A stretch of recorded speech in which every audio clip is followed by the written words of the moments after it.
welcome to the show, ACT Party Leader David Seymour. David, thank you for joining us this morning. We really appreciate your time. No worries, guys. Nice to see you again, Pat. Now, we are talking a little bit today about, actually, there's a couple of issues that are kind of stacked upon one another. One is Maori co-governance and the other is Maori retirement age. Depending on how long we've got you for, we have you here to talk Maori co-governance primarily, but happy to get some kind of comments maybe towards the end on the other one, should we have the time to do that.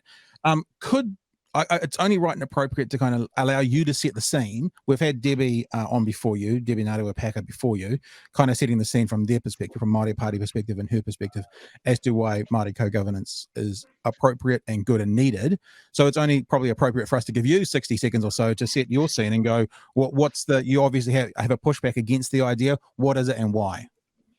Yeah, well, first of all, what do we mean by co-governance? We mean that public bodies, councils, healthcare governance, Three Waters governance, even things like the Plant Variety Rights Committee should have a membership and a voting membership that makes the decisions, which is partly elected from the people it governs, whether the council or the people in the Three Waters zones or whatever, and partly appointed by local iwi.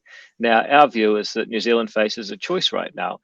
We can either ask ourselves, what is going to be the best way to go forward and solve the problems all people face? How do we get houses built and have a growing economy and an identity that includes everyone as Kiwis and so on? And if we want to do that, there's liberal democracy, one person, one vote, the best system that humans have ever discovered. Or there is something a little different that's actually been tried many times in history, feudalism and the caste system and various other systems where, what sort of right you have to participate in politics depends partly on your birth. And I think that system has failed everywhere it's been tried. I think we should be getting away from it. I think we should be pursuing liberal democracy. And then we can sit down and address some of the very real problems that we face with inequality and outcomes and health and education and welfare and housing and a whole lot of areas. I just think we're going to address it better in a liberal democracy than some sort of neo-feudal arrangement where seats are reserved at the table based on birth. Do you think there's a bit of a chicken and egg argument here? I hear what you're saying. It's like, let's sort out, let's just call it the privilege that this group of people are getting for whatever reason. And then after we sort out that and we're all seen as equal under the law, we'll then go to sort out the negative downstream effects that these groups of people are suffering. Why do you want to go that path rather than let's sort out all the issues that these people are suffering, like the disproportionate ways, let's say, for example, Maori are affected in our health system and their health results. Let's sort out that first and then worry about all being equal afterwards, because some would say then we would be more equal. You see, like I'm not saying this to you, one is better than the other. I understand you seem to be making let's all be equal first, then we'll sort your shit out. Why don't we sort their shit out and then we'll all be equal? Well, I think, first of all, they're not mutually exclusive. The question is, what sort of constitutional system, what system of governance is most likely to get people better outcomes and more equal outcomes? And that is liberal democracy. There's not even a question about it. Once you start creating different types of political rights for different people, you have real trouble.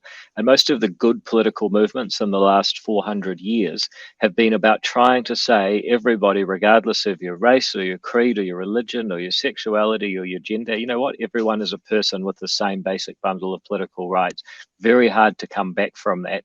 Second of all, I think one of the problems with liberalism is that people are frustrated it hasn't fixed everything yet, and they forget what progress has been made. So, for example, people say that there's a life expectancy difference between Maori and Pākehā, and that's true, and that's a real problem.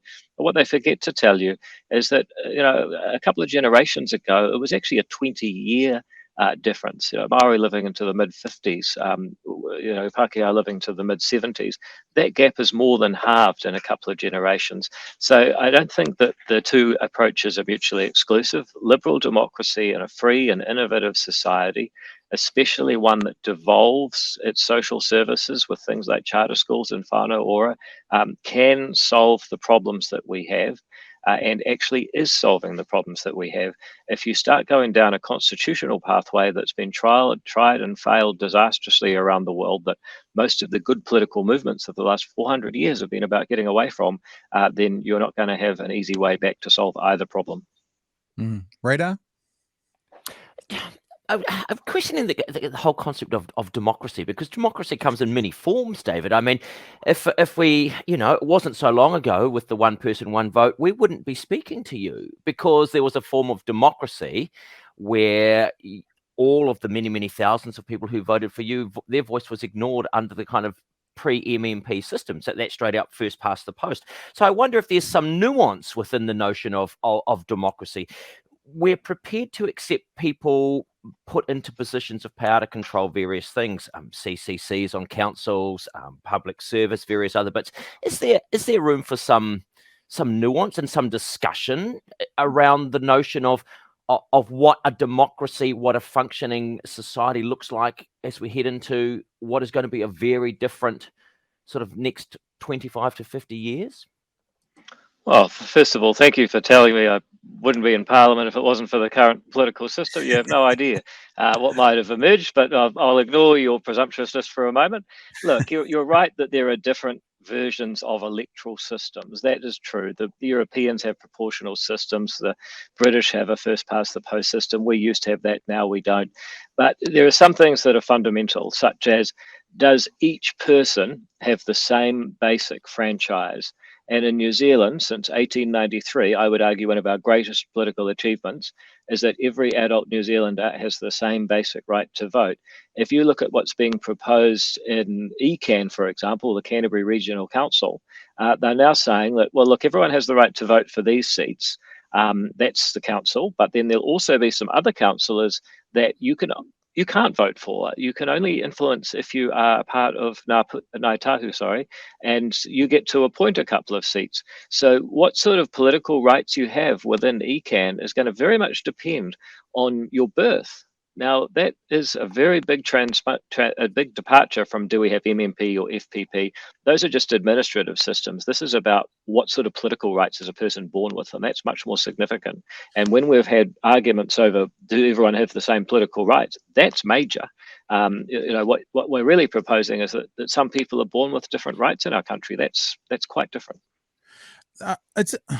I might be drawing a little bit of a long bow, but just literally, I genuinely am thinking about what you're saying, David. Like that's how I work. I want to hear and I want to understand, right? That's what my whole ambition in media is.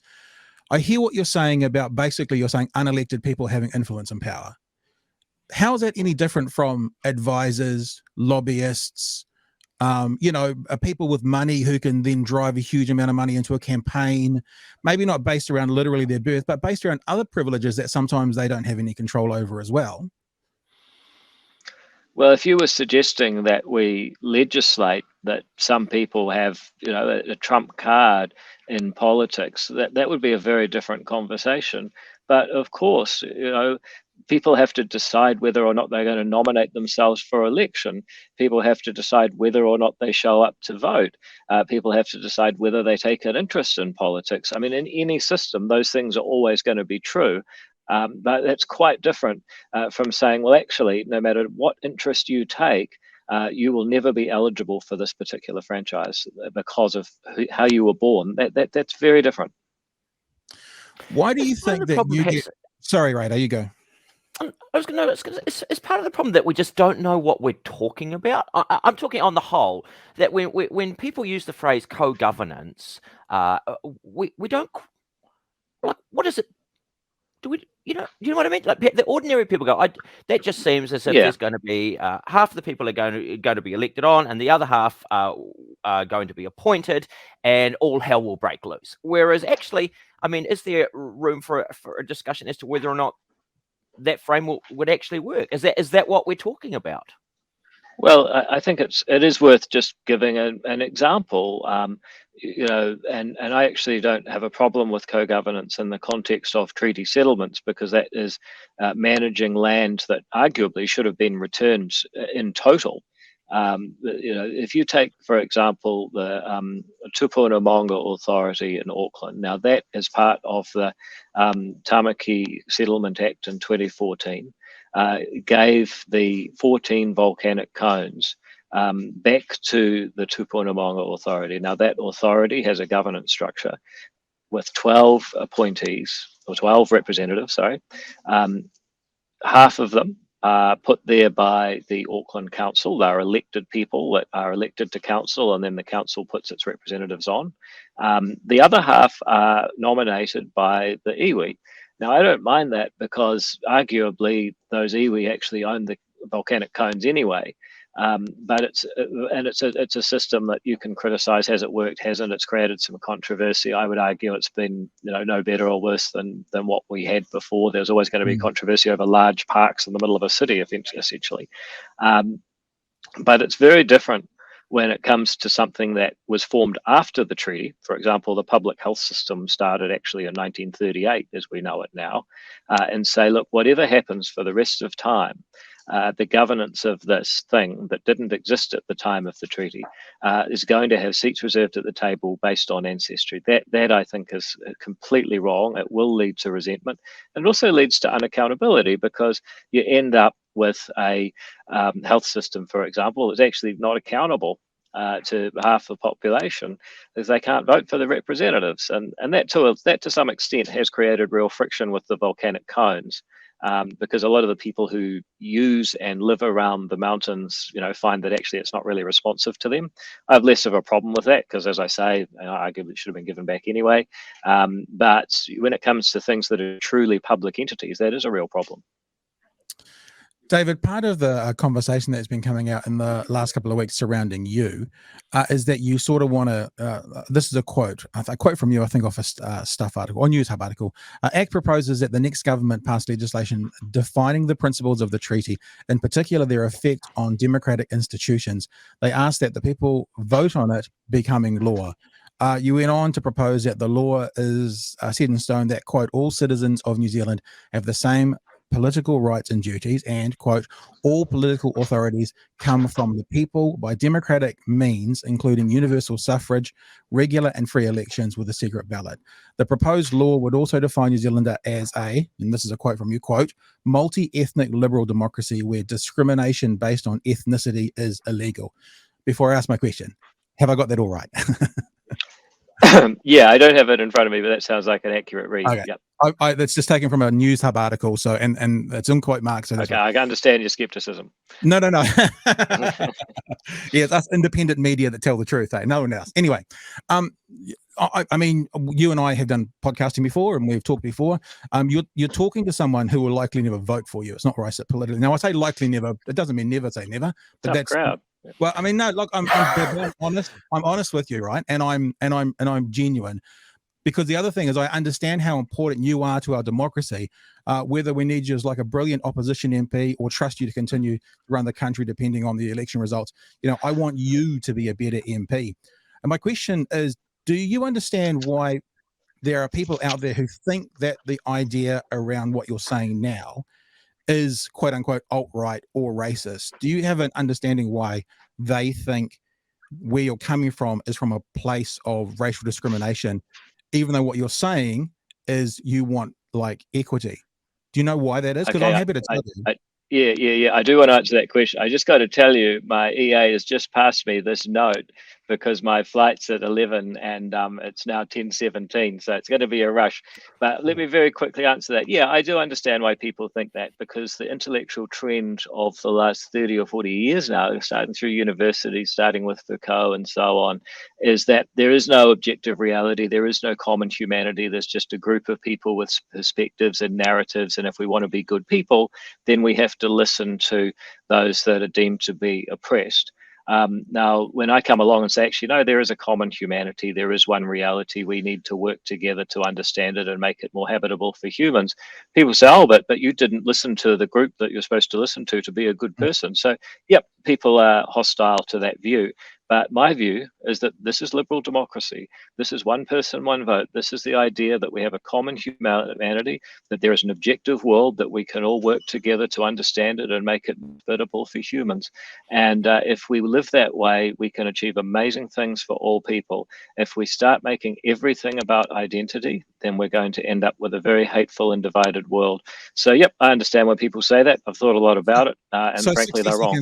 60 seconds, because I know you're going to go, right? And I just 60 seconds, I'm going to get lynched here. Yeah, okay. Well, I need to finish this off just so we can wrap.